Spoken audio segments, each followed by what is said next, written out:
बच्चों, आज के इस वीडियो में आपका बहुत बहुत स्वागत है। मैंने आपको विशेषण का कुछ अंश पढ़ा दिया है। गुणवाचक विशेषण तक की चीज़ें मैंने आपको पढ़ा दी हैं और आपका बाकी बचा 3 भेद, संख्यावाचक, परिमाणवाचक और सार्वनामिक विशेषण, ये 3 शेष बचा है जो कि मैं आपको पढ़ाने चल रही हूँ। तो मैंने यहाँ पर विशेषण के भेद की शुरुआत कर दी है, जिसको मैं आपको सब समझाऊंगी।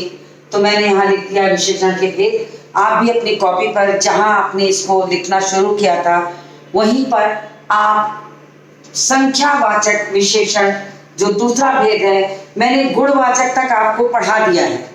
तो आप दूसरी हेडिंग डालिए संख्यावाचक विशेषण। और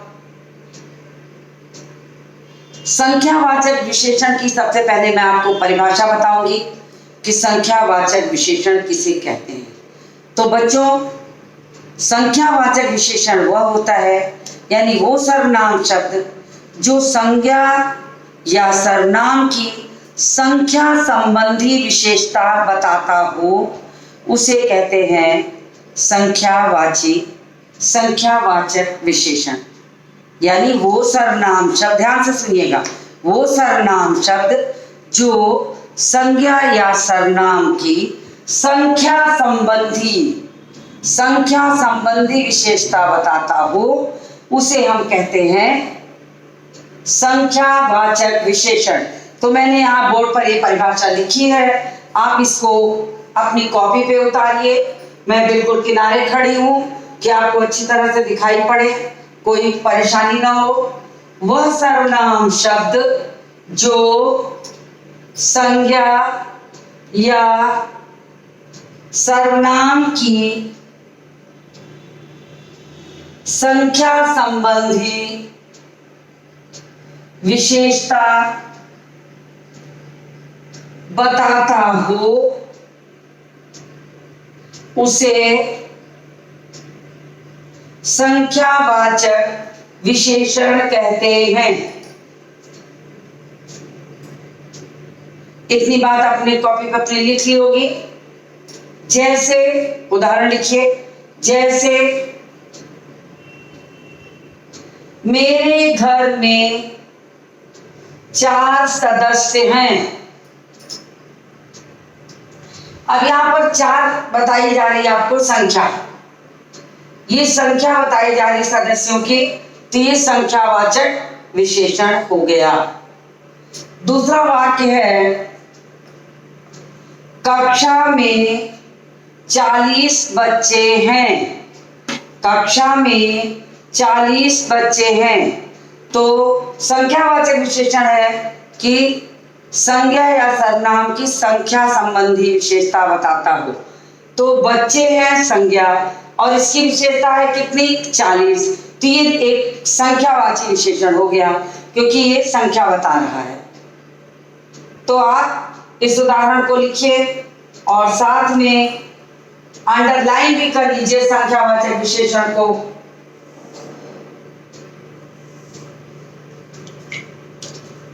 तीसरा उदाहरण है वह मुझसे 2 गुना लंबा है। तो यहाँ पर 2 गुना लंबाई की बात जो कर रहे हैं वो संख्यावाचक विशेषण हो गया। अब आपको बच्चों, मैंने जब इसके पहले वाले वीडियो में बताया था, एक चार्ट बनाकर जब आपको संज्ञा के भेद के नाम लिखा था मैंने, तो मैंने संख्यावाचक विशेषण के 2 भेद और परिमाणवाचक विशेषण के 2 भेद आपको चार्ट की तरह बनाकर दिखाया था। अगर आपने वो वीडियो देखा होगा तो आपको वो अच्छी तरह से याद होगा, और अगर नहीं देखा है तो आप उसे अवश्य देखें, ताकि आपको एक खाका दिमाग में बन जाएगा, तो कभी भी आप भेदों के नाम भूलेंगे नहीं। तो मैं आपको यहाँ मैंने नीचे लिखा कि इसके मुख्यतः 2 भेद होते हैं। पहला है निश्चित संख्यावाचक और दूसरा है अनिश्चित संख्यावाचक। अब मैं इसको रब करूंगी और आपको निश्चित संख्यावाचक और अनिश्चित संख्यावाचक के की परिभाषा लिखवाऊंगी और साथ में आपको समझाऊंगी भी। तो मैं अब इसको रब करने चल रही हूं।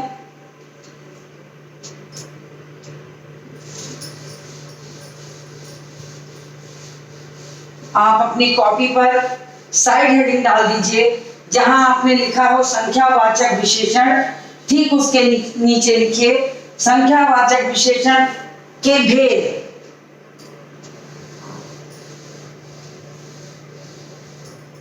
ये जो मैंने यहां नीचे लिख दिया था, और उसके भेद में आप लिखिए पहला, निश्चित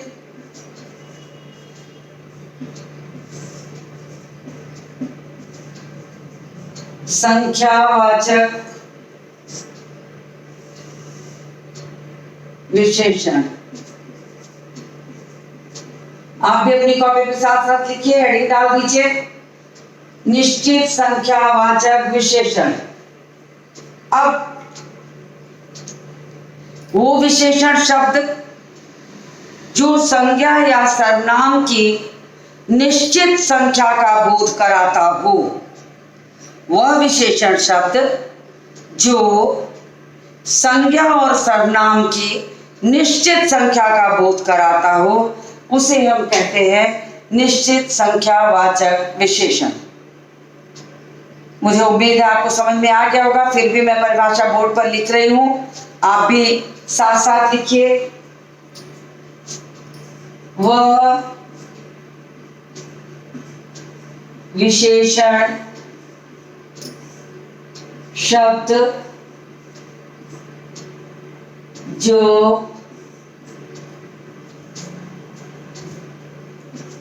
संज्ञा या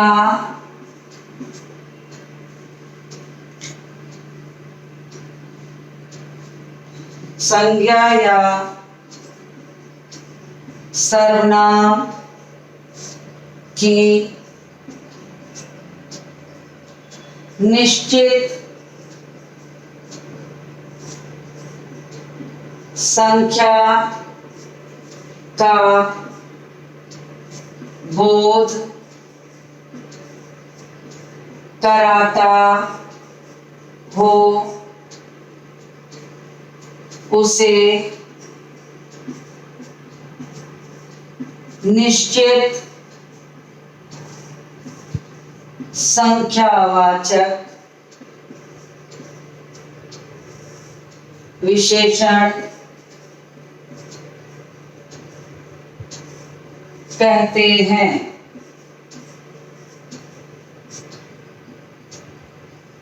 जैसे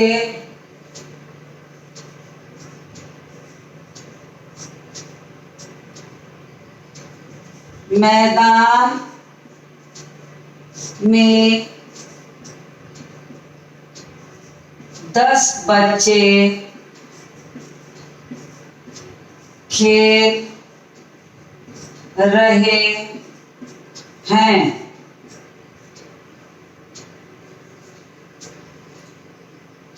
दूसरा लिखिए, मोहन को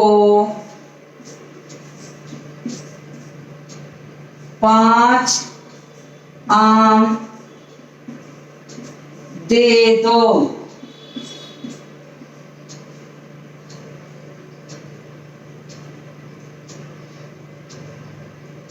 तीसरा लिखिए,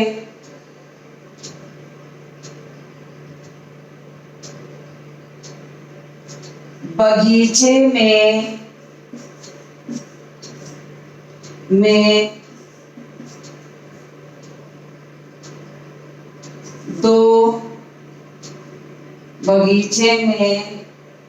10 गुलाब खिले हैं।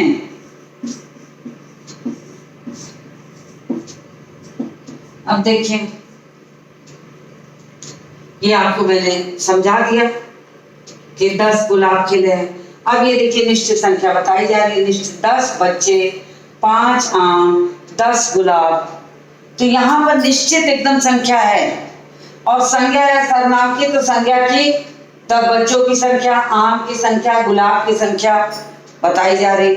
तो ये हो गया निश्चित एकदम, तो इसे कहते हैं निश्चित संख्यावाचक। और ठीक इसके विपरीत,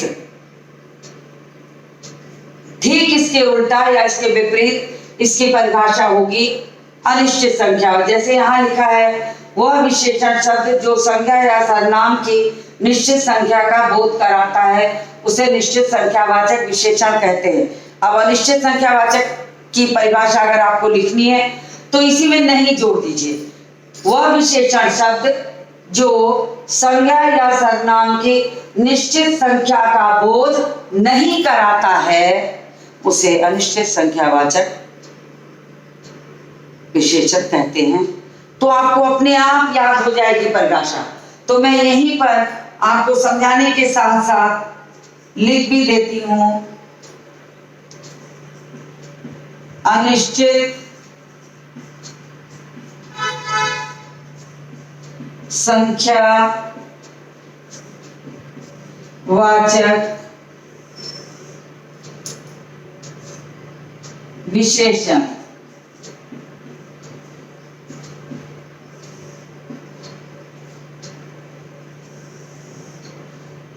अब परिभाषा इसकी लिखिए,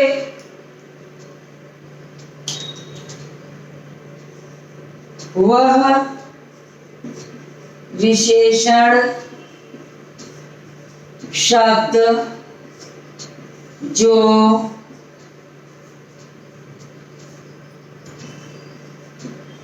संज्ञा या सर्वनाम की निश्चित संख्या का बोध नहीं कराता उसे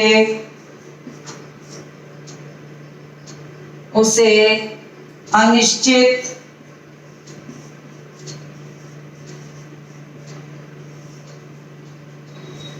संख्या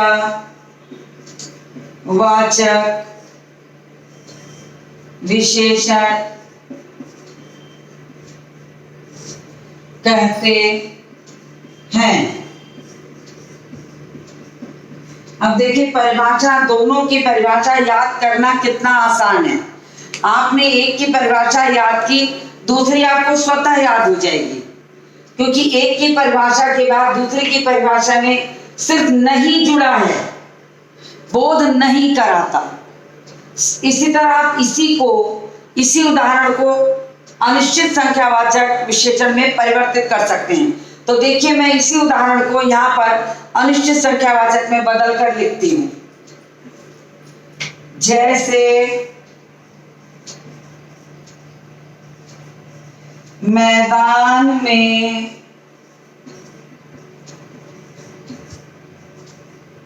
कुछ बच्चे खेल रहे हैं। अब यहाँ निश्चित संख्या थी कि 10 बच्चे खेल रहे हैं, यहाँ मैंने कह दिया कुछ बच्चे, तो ये संख्या अनिश्चित हो गई। दूसरा उदाहरण ऊपर वाला ही मैं बदल रही हूं। मोहन को कुछ आम दे दो। अब देखिए यहाँ था 5 आम दे दो, यहाँ कहा कि कुछ आम दे दो, तो यहाँ पर अनिश्चित संख्या हो गई। तो यहाँ पर अपने आप से इसी उदाहरण को मैंने यहाँ अनिश्चित संख्यावाचक में परिवर्तित कर दिया। अब इसी तरीके से यहाँ का उदाहरण आप खुद से लिखिए, मैं ओरल बोल रही हूँ, आप अपने आप से लिखिए। बगीचे में कुछ गुलाब खिले हैं। यानी एक ही वाक्य को जहां निश्चित संख्यावाचक से अनिश्चित संख्यावाचक में परिवर्तित करके लिखा जा सकता है। संख्या जब तक निश्चित थी वो निश्चित संख्यावाचक रहा, जब संख्या अनिश्चित हो गई तो वो अनिश्चित संख्यावाचक हो गया। तो इस तरीके से आपको एक ही वाक्य से दोनों आपको समझ में आ गया होगा। तो मुझे उम्मीद है कि आपको समझ में आ गया होगा। आप इसको स्क्रीनशॉट ले लीजिए और अपनी कॉपी पर भी लिख लीजिए। जो छूटी हुई चीजें हैं उसको आप स्क्रीनशॉट लेके पूरा कर लीजिएगा। तो मैं बढ़ती हूं विशेषण के अगले भेद को बोर्ड पे लिखने के लिए। तो मैंने कुछ विराम दे दिया था, मैं रुक गई थी थोड़ा सा। अब मैं इसको रब करने चल रही हूं और तीसरा भेद लिखूंगी बोर्ड पर। तीसरा भेद है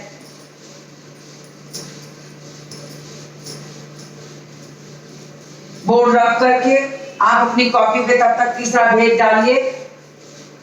तीसरा भेद है परिमाणवाचक विशेषण। तो इसको रब करके मैं लिखूंगी, तब तक मैं बोल रही हूं। आप अपनी कॉपी पर साइड हेडिंग डालिए।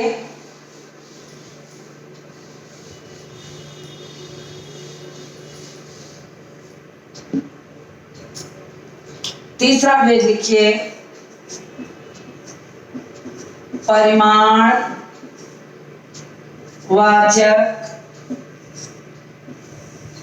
विशेषण।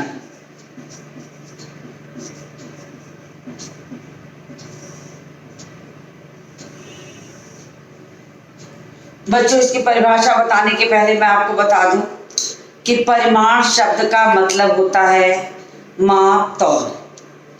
जिस माप को आप लोग कभी कभी नाप तौल कहते हैं वही है, बस इसको हम कहते हैं माप तौल। यानी जो चीजें मापी जाए, नापी जाए और जिन्हें तौला जाए, वो सारी चीजें इसी में आएगा।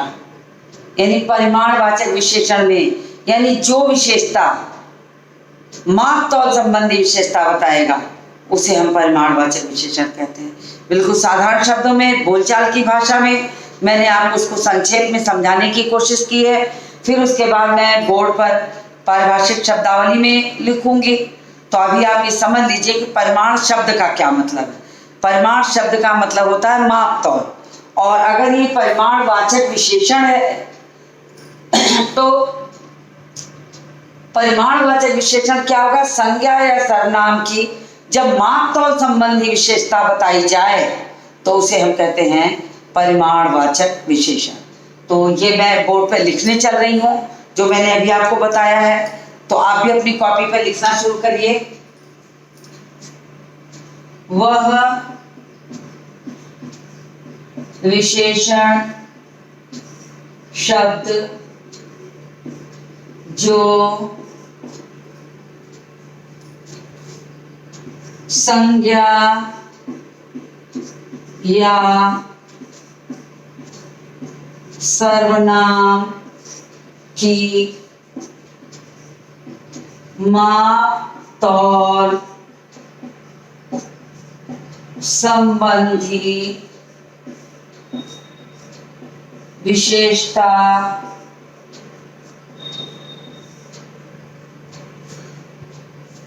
बताता हो उसे परिमाणवाचक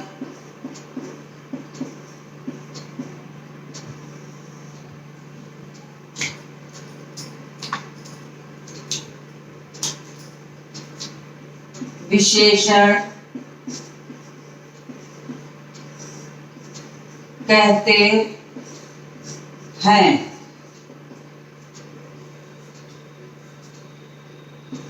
जैसे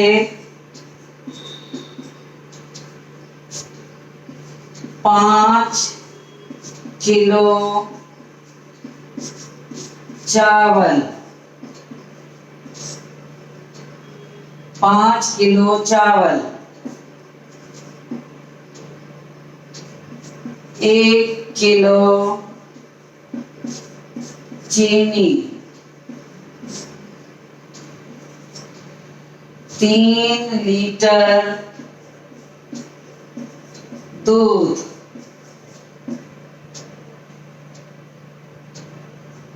तो तो यहाँ पर देखिए माप तौल संबंधी हो गया। एक और लिख देते हैं, 4 मीटर कपड़ा। तो ये मैंने आपको उदाहरण लिख दिए परिमाणवाचक विशेषण के, कि परिमाणवाचक विशेषण उन विशेषण शब्दों को कहते हैं जिसमें संज्ञा या सर्वनाम की माप तौल संबंधी विशेषता बताई जाती हो, उसे हम परिमाणवाचक विशेषण कहते हैं। 5 किलो चावल, 1 किलो चीनी, 3 लीटर दूध, 4 मीटर कपड़ा, ये सब माप तौल है। किलो, किलो, लीटर, मीटर, ये माप तौल है। नाप है मीटर, तौल किलो है, लीटर है। तो ये सारी चीजें माप तौल संबंधी विशेषता हैं जिसको हम यहाँ बता रहे हैं। तो इसे हम कहते हैं माप तौल संबंधी विशेषता को परिमाणवाचक विशेषण। अब इसके भेद हैं, इसके भी 2 भेद हैं। इसके 2 भेद हैं। पहला, निश्चित परिमाण वाचक विशेषण। बस संख्यावाचक विशेषण की तरह थोड़ा सा बदलाव इसमें है कि इसमें उसमें संज्ञा या सर्वनाम की संख्या बताई जाती है और इसमें माप तौल बताई जाती है। इसकी भी परिभाषा बिल्कुल इसी से मिलती जुलती है कि वो विशेषण शब्द जो इस संज्ञा या सर्वनाम के निश्चित माप तौल को बताता हो उसे निश्चित परिमाणवाचक विशेषण कहते हैं। तो मैं यहां लिख देती हूं, आप भी उतारिए। वह विशेषण शब्द जो संज्ञा या सर्वनाम की निश्चित माप तौल संबंधी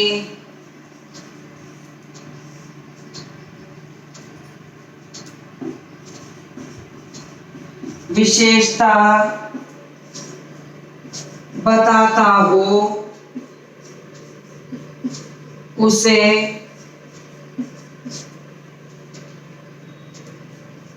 निश्चित परिमाण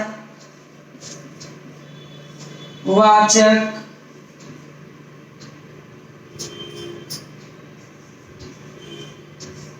विशेषण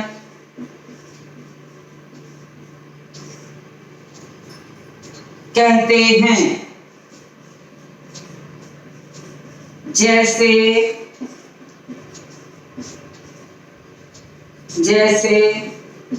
100 किलो गेहूं,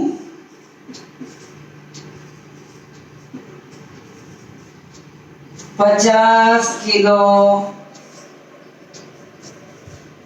चावल,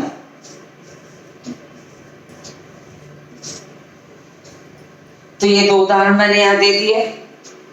आपको इतना समझ में आ गया होगा। आप इसका स्क्रीनशॉट लीजिए, मैं आगे बढ़ूंगी। उसके बाद साथ साथ चलिएगा तो आपका भी काम साथ होगा। तो मुझे उम्मीद है कि आपने इसका स्क्रीनशॉट ले लिया होगा। तो मैं आगे बढ़ती हूँ और ऊपर के हिस्से को रब करती हूँ। आपने उतार लिया होगा। अब अगली हेडिंग डालिए,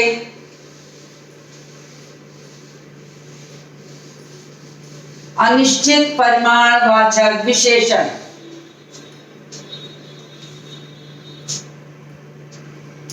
दूसरी हेडिंग डालिए, अनिश्चित परिमाणवाचक विशेषण।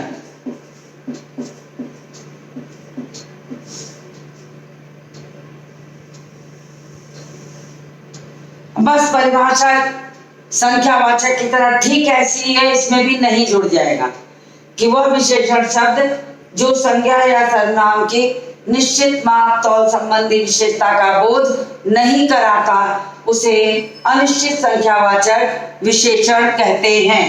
तो मैं इसको बोर्ड पर भी लिख देती हूं। वह विशेषण शब्द जो संज्ञा या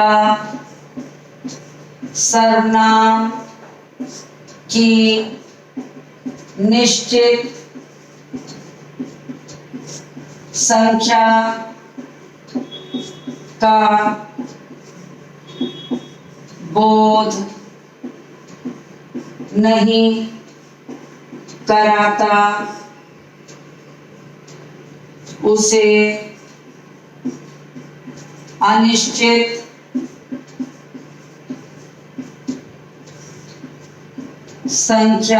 संख्यावाचक विशेषण कहते हैं।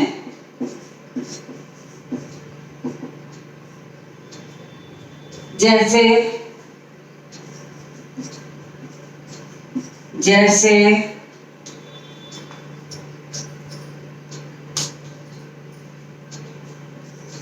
थोड़ी सी चीनी,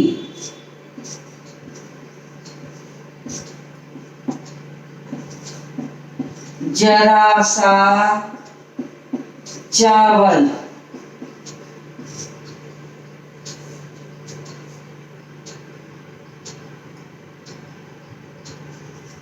थोड़ा सा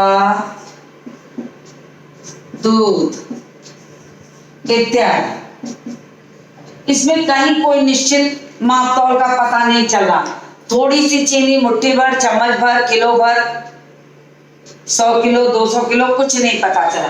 ठीक इसी तरह चावल में भी कोई मात्रा का पता नहीं चल रहा, दूध में भी कोई मात्रा का पता नहीं चल रहा। तो यहाँ पर सारी चीजें अनिश्चित है, इसलिए ये सारा क्या होगा, अनिश्चित संख्यावाचक, अनिश्चित परिमाणवाचक विशेषण।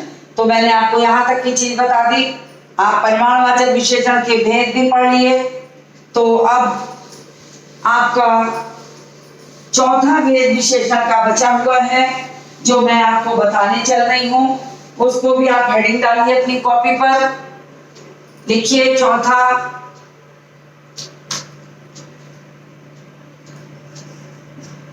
भेद है आपका सार्वनामिक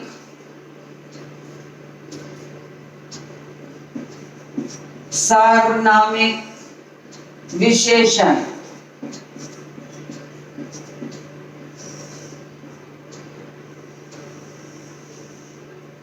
अब सार्वनामिक विशेषण की परिभाषा इसी शब्द के अंदर छिपी हुई है, यानी वह सर्वनाम शब्द जो संज्ञा की विशेषता का कार्य करे, उसे हम कहते हैं सार्वनामिक विशेषण। ध्यान दीजिएगा, वह सर्वनाम शब्द, इसीलिए इसका नाम सार्वनामिक पड़ा है। वह सर्वनाम शब्द जो संज्ञा की विशेषता का कार्य करे, उसे हम कहते हैं सार्वनामिक विशेषण। तो मैंने आपको परिभाषा बोल के समझाई है, अब मैं लिख के भी दे देती हूँ, आप लिखिए भी, साथ ही साथ लिखिए। वह सर्वनाम शब्द जो संज्ञा की विशेषता का कार्य करे, उसे सार्वनामिक विशेषण कहते हैं।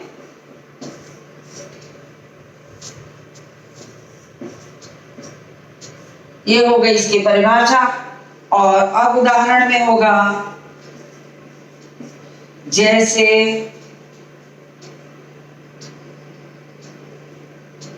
जैसे वह घर मेरा है, यह पुस्तक मेरी है। अब देखिए बच्चों, एक मैं चीज आपको समझा दूं। यहां पर ये दोनों सर्वनाम शब्द हैं, ये दोनों सर्वनाम शब्द हैं और इस संज्ञा की विशेषता का कार्य कर रहे हैं। तो जब भी कभी आपको पहचानने में दिक्कत हो तो आप ये जान लीजिए सर्वनाम शब्द के तुरंत बाद संज्ञा आ रही है। तो यानी इस संज्ञा के लिए ये सर्वनाम शब्द नहीं है बल्कि ये विशेषण बन जाता है, इसीलिए इसका नाम पड़ा है सार्वनामिक विशेषण। ये दोनों सर्वनाम शब्द होते हुए भी इस दोनों की विशेषता का कार्य कर रहे हैं, इसलिए इसे कहते हैं सार्वनामिक विशेषण। कभी कभी आपको एक प्रश्न आता है कि सर्वनाम और सार्वनामिक विशेषण में अंतर बताएं। उस स्थिति में आप सर्वनाम की परिभाषा लिखिए और सार्वनामिक विशेषण की परिभाषा लिखिए और इसी उदाहरण को सर्वनाम बनाकर परिवर्तित कर दें। तो मैं इसको यहाँ पर सर्वनाम बना के लिखती हूँ कि वह मेरा घर है। अब ये सर्वनाम हो गया, ये सर्वनाम बन गया। यह मेरी पुस्तक है, ये भी सर्वनाम हो गया। तो देखिए अगर आपको उदाहरण के माध्यम से इसी उदाहरण को मैंने सर्वनाम में बदला, यहाँ पर इसे सर्वनाम बना दिया तो यहाँ पर ये दोनों सर्वनाम शब्द हो गए।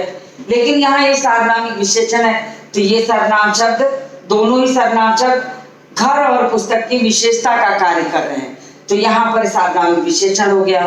तो अगर आपको ये परिभाषा आती, आपको ये प्रश्न आता है कि सर्वनाम और सार्वनामिक विशेषण में अंतर स्पष्ट करें, तो आप इसको सर्वनाम की परिभाषा दीजिए, फिर आप सार्वनामिक विशेषण की परिभाषा दीजिए, फिर इस उदाहरण को लिखिए, साथ में इसको सर्वनाम में बदल के दिखा दीजिए।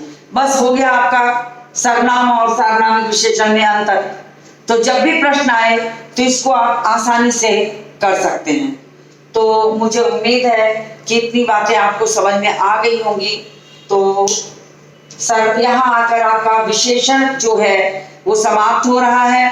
अब आपकी जो व्याकरण निकुंज पुस्तक है उसमें जो एक्सरसाइज दी गई है आप उसको करने की कोशिश करिए। अगर नहीं आएगा तो मैं आपको उसे बाद में समझाऊंगी। तो उम्मीद है कि इतनी चीज़ें आपको समझ में आ गई होगी। तो आज इस वीडियो को मैं यहीं समाप्त करती हूँ और किसी नए विषय को लेकर, हिंदी विषय के, व्याकरण विषय के किसी नए टॉपिक को लेकर मैं मिलती हूँ आपसे नए वीडियो में।